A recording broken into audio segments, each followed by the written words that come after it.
Hello and welcome. This is Changkuoth Nyak bringing you the story of one of the most emotional and historic moments in African modern history. The birth of a nation, South Sudan Independence in 2011.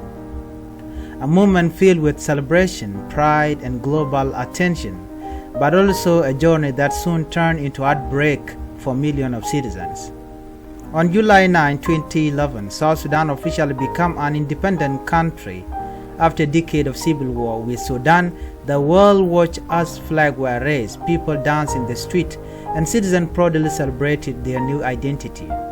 Leaders like Salva Kiir Mayardit and Dr. Riek Machar were seen together, smiling. There was so much hope that the suffering was over, that peace had finally come. Independence was won through a referendum in January 2011, where nearly 99% of South Sudanese voted to separate from Sudan. The international community, including the United Nations and African Union, supported the new beginning.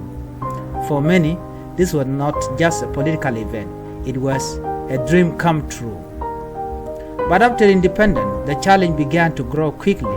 Despite having vast oil resources, South Sudan struggled with poor infrastructure, tribal tension, and lack of good governance.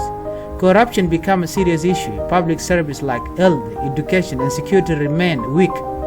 Then in December 2013, just 2 years after the independence, a political power struggle between President Salva Kiir and Vice President Riek Machar turned into a brutal civil war. The same leaders who stood together during independence were now enemies. That war led to the death of hundreds of thousands of people and displaced over 4 million South Sudanese, either as refugees or internal displaced persons.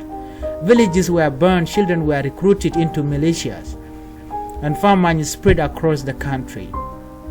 Since then, South Sudan has gone through peace agreement, ceasefire violation, rebellions, and power-sharing deal. But real peace is still fragile.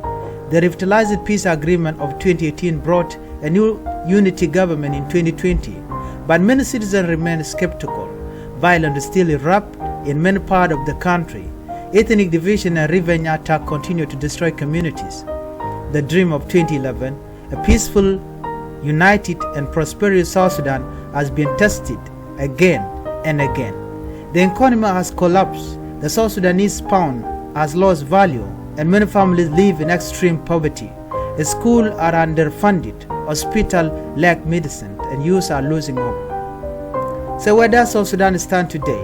It is a nation with deep want, but also deep potential. The people of South Sudan are strong, resilient, and proud.